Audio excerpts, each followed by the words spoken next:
Confronting the blank canvas is a very scary thing. You're at the beginning of something new.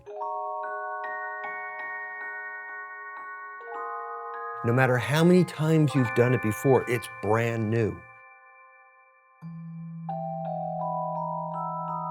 The possibilities are endless, especially in the realm of the abstract. Painting gave me the biggest freedom challenge of my life. Art exists on different levels.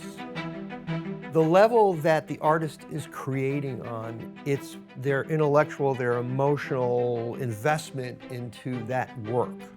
Abstract art is how do you make nothing look like nothing and be something? When you're looking at the four corners of a piece, whether it's a rectangle or a square, you have to figure out the composition, and you have to think in terms of shape and color and contrast and movement. To me, that is a different way of thinking. There's so much freedom in it, but then there's also this impossible problem to solve. It's an open dialogue. You end up sometimes with a piece that you didn't expect. It's allowing yourself to be in the moment, and that's why suspending judgment is really important. Whether it's my own art or it's someone else's art, it's just this wonderful journey that never stops. As John Berger might have said, it's a different way of seeing.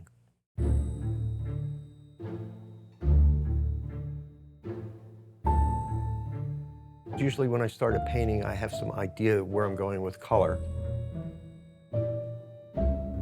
I paint in a certain way, but I don't feel stuck that I have to do a certain thing over and over and over and over. All of these images and things, anything that pops into my head is fair game for me. I can do whatever.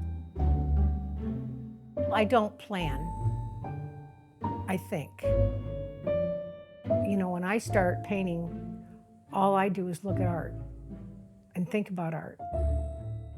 I just ask myself questions all the time and visualize in my mind what that might look like, all these different scenarios.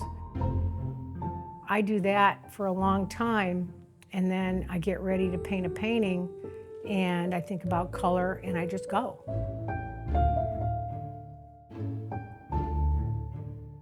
You have two players happening when you create a piece of artwork.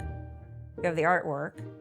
The materiality is shaping your reaction, your dialogue with it, and then there's the intent of the artist to create a fixed piece. The canvas is having a dialogue with me. What needs to go there? I'm not sure, but it's not resolved enough for me to like it yet, so therefore something else goes on. But it's kind of an emotional, intellectual experience. I think the emotional is seeing the paint on the canvas when it goes on. It goes on pretty quickly. And then the intellectual is like, oh my God, I need a line. You need to pour some paint on there. You need a bigger brush, you need a smaller brush. You can just use your hand. It becomes this spontaneous swirl of direction. It's just direction. There also has to be an intellectual part of it, because if there's not, for me, then it's just doodling or fooling around.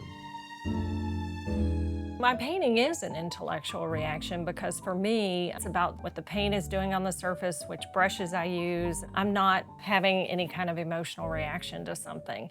It's just about the pure fact of creating and seeing what the result is. Emotion tends to come out I love a good pair of shears. in somewhat dramatic ways. For me, the first stroke isn't a stroke with a paintbrush. It's scissors. I will take a painting from years ago and I'll say, I love this top right section, and I'll just cut it out, and then I'll take another thing, piece of fabric or something else I've drawn, wait a minute, now they're perfect together. I want to try to destroy something old that wasn't quite working, but something was working. When I start cutting up old paintings, I get very excited because it suddenly becomes super new. There also has to be an intellectual part of it. And there's, by the way, many kinds of scissors. There's cooking scissors. It's understanding your own process. There's fabric scissors. It's a very complicated, There's paper scissors. it's very complicated. There's medical scissors. You can't put it in a box. I just love cutting things. Not to sound like a maniac, but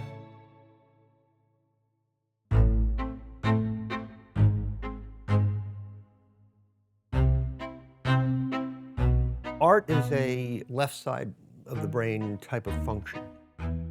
You may see things in a way that other people don't.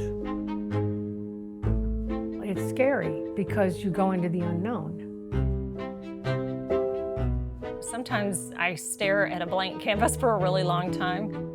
I don't have any intentions when I start a canvas. I'd come in and just start painting and see where it heads. It just starts a direction that intuitively you follow, and when you start thinking about it, you stop and put it away. You know, I'm not sitting there putting a line on the canvas and saying, well, that's going to be light blue and this is going to be dark green. There is some planning. I'll say, well, I'm going to start off with blue, or I'm going to start off with yellow. But then after that, I don't know. You approach things with a feeling about aesthetics and about a certain visual quality to life. When you really exercise the other part, it works symbiotically with that right side. The process of me paying attention to the intuitive push goes until it stops. So then all of a sudden, there's nothing. And I call it, I've stumped the band. The music is gone, and so I stop painting. You keep working, you keep growing, and you keep imagining things, and somehow they manifest themselves on your canvas. So, how do you know when it's done? Oh my gosh. So, it's a tough thing. Well,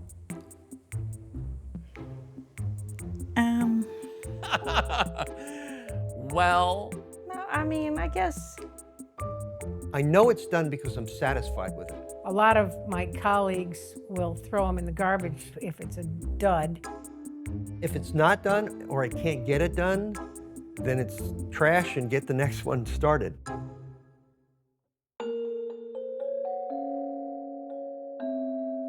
One of the things that they used to say about abstract was, well, anybody can do that. Well, anybody can do that. Anybody can take a canvas and throw some paint on there.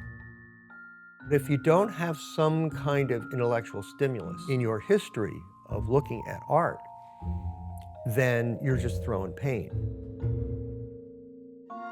we do as artists, we have this urge to create, this urge to break rules, this urge to present our work to the public so they can have a different experience.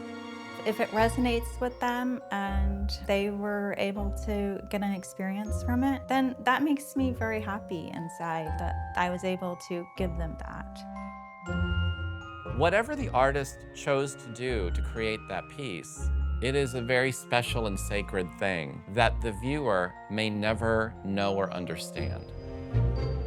That mystery and that disconnect of what it was meant to be and what your feeling is, that's sort of the beauty of the viewer and the artist process.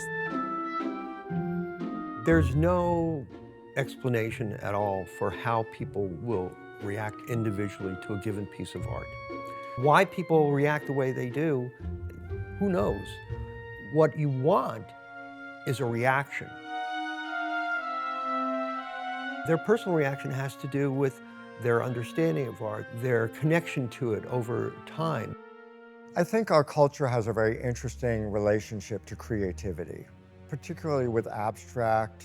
If you go to your doctor and your doctor says a bunch of words that you don't understand, you go, they are really smart and I don't understand. But if you walk into an art gallery and you see work that you don't understand, you get upset. as if there's something wrong with the artist because they're making work that you don't understand. Not knowing scares people. It's uncertainty. I don't know what it is. That's an uncertain statement. What does this mean? That's an uncertain statement. You know, it's expressive. And when we see what someone has expressed, it separates the stuff that's easy to say, I'm not like you, because we're not talking religion or politics or education. We're just talking raw color, space, form. And so all of a sudden, someone would love that painting, but would be surprised that it came from someone who was like the opposite of them. But they loved it.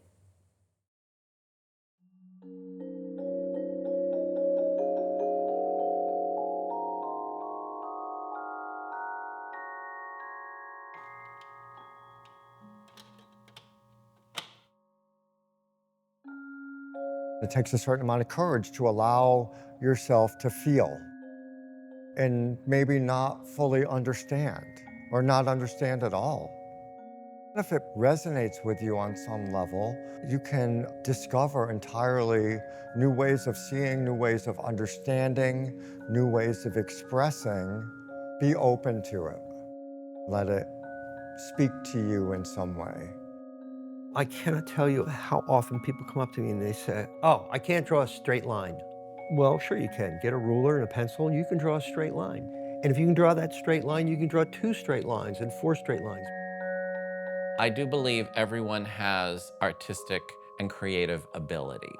For people who say, I can't draw, I can't paint, I don't buy it for a second. We all can do it. It's a block that somehow, somewhere along the way, someone told you you couldn't do it anymore, you weren't good, or you saw your older brother or a friend who could really draw beautifully, and that's fine, because whatever ability you have is the ability you have. You might be a baker, or you might be an accountant. But when you go home at night, you take out your guitar and you just play a melody for yourself to relax. Everybody has some creative aspect to them. I believe we are all connected, which means that if I can experience creativity, if I can have an emotional, a visceral, a physical reaction to art, you can too. You just may not be in touch with it. Even if you have a very specific idea in your head, I'm gonna do this, when you actually sit down to do it, things change. You have to be open to change, but you can't start with change. Where do you start? You have to start somewhere, and it's scary because you're making a commitment. I've never been really great with commitment in my life, by the way. But in this realm, I can do that because I have to.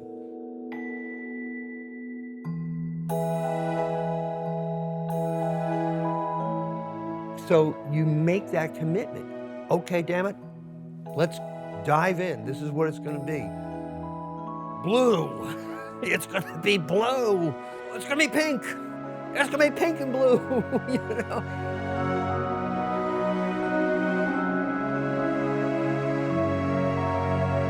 You gotta make that commitment. You gotta jump in. And once you make the commitment, once you get that blue or that pink or that black or whatever it is on there, things happen. And that's the magic.